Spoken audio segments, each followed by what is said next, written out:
সেই কারণে আর আমার শ্বশুর আর আমার বড় ভাসুর মিন্টু দাস এরা কোনো মতেই মানে ওর সঙ্গে আমার সংসার করতে দিচ্ছে না। কিন্তু আজ এই সবকিছুর পিছনে সঞ্জয় দাস আমার সঙ্গে রিলেশন রাখে, ফোনে কথা বলে, ভিডিও কলে, আমার কাছে সবকিছু আছে, ঠিক আছে। আমার সঙ্গে আমার বাড়ি যায়, আমার সঙ্গে হোটেলে যায়, মানে সবার আড়ালে আমার সঙ্গে সম্পর্ক রাখে। কেন তুমি আমাকে বিয়ে করেছো, সবার আড়ালে কেন সম্পর্ক রাখবা? এখন এসে পেয়েছেন আপনি তাকে? তাকে পেয়েছিলাম, সে পালিয়েছে। আচ্ছা, আর পালিয়েছে যে সিভিক ভলেন্টিয়ার বলছেন সে কোথায়?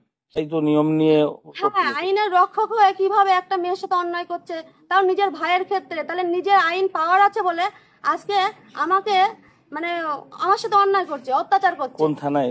শান্তিপুর থানা। শান্তিপুর থানা। এর আগে কি জানিয়েছিলেন ওসিকে? জানিয়েছিলাম, অভিযোগ করা আছে, বধূ নির্যাতন কেস আমি দিয়েছি, আমাকে হুমকি দেওয়া হতো, ঠিক আছে। তো আমাকে সঞ্জয় দাস বলেছে যে প্রতিনিয়ত কথা হয় আমার সাথে ফোনে, বলেছে যে তুমি কেস তুলে নাও, আমি সংসার করব।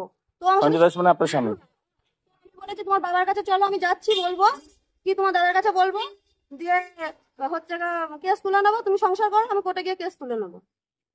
তো এখন মানে আপনি বসে থাকবেন? আমি বসে থাকবো, ওরা যদি মনে করে আমাকে আগের বার মেরে শোনো, এবার কি বলছি, হ্যাঁ, ও ও ধরো একটা ছেলের সঙ্গে ঘুরে না বাবু, হ্যাঁ, সবাই বলতে পারবে, পাড়ার সবাই বলতে পারবে।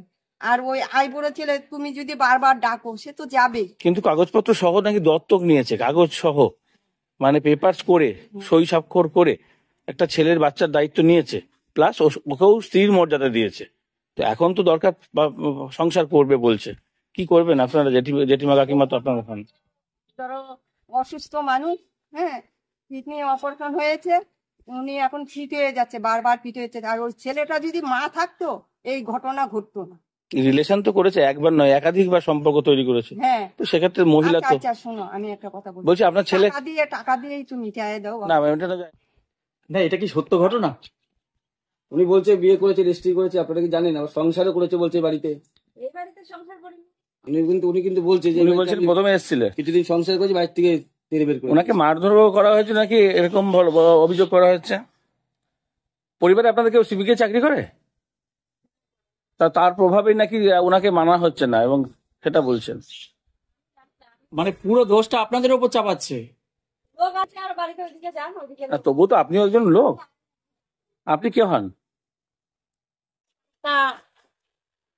মানে ননদের ছেলের সাথে বিয়ে হয়, সংসার করে, কিন্তু করার পরে কিন্তু নই না ছাড়ি যায়নি। মানুষ স্বামী থাকলে তাদের তো একটা ভয় ডর আছে, যে একটা মানুষ নোংরামি করতে যাবো, তার মাথায় তো লোকে তো দেখবে। এই সব করে করে ওই সুরা মানে মাঝে হাল করে করে না পারে ওই ডিভোর্স দিই। এই ডিভোর্স দিয়ে যাওয়ার পরে সুরা ডিভোর্স সংসার করছে। এবারে এই সুরা যাতে আসতে শুনেছি লোকের মুখে, আমি তো দেখিনি। এখন এও বলছে আমার, তাহলে কেউ মেনে নেয়? আর এত বড় সেনা ছেলে থাকে, এখন মানুষ তো ইয়েও ছিল, ও তো ভরি ভরি মানুষ এই সমস্ত নোংরামের মধ্যে জড়িত না, বলেন তো দাদা? তার মধ্যে এখন হাতের দেবী অধিকারটা বলে, কখনোই পাবে না, কখনোই পাবে না। একটা সেনা ছেলে, একটা ইয়ং ছেলে কখনো। অনেকদিন আগে শুনেছিলাম, তো মহিলা আমার কাছে একবার এসছিলেন, আমি সমাধানের চেষ্টা করেছিলাম, মহিলা তো সমাধান হয়নি। তারপর উনি কোর্টে কেস করেছেন, এখন তো সেটা থানা পুলিশ কোর্টের ব্যাপার, এই বিষয়ে আমি কি বলবো। আরেকটা জিনিস বলা যাচ্ছে যে এই যে সিভিক ভলেন্টিয়ারের প্রভাবে নাকি ভয়ে কোনো কিছু এগোতে পারছেন না মহিলা। না, এটা আমি কি করে বলবো? কেউ কাউকে ভয় দেখালে সেটা আমি কি করে জানবো? সেটা তো আমার জানার কথা না। তো আপনার এখানকার যে মেম্বার রয়েছে তাকে তো বললেও সমাধান করাতে পারেন। সেটা ওদের বাড়ির লোক, আমাদের এলাকার মেম্বার। মানে যে অভিযুক্ত সঞ্জয়, তার বাড়িরই? ওনার জ্যাঠার ছেলে। কি নাম? অজয় দাস। তিনি মেম্বার এখানকার কি বিজেপির? তার বাড়িতে তো মেম্বার রয়েছে, তাহলে সেটা সমাধান হচ্ছে না?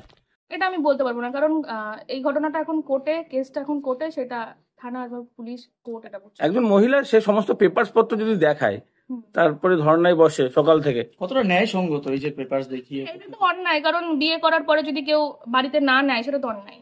তো সেক্ষেত্রে আপনি তো জনপ্রতিনিধি, যদি আপনার সহযোগিতা চায় তাহলে আপনি অবশ্যই।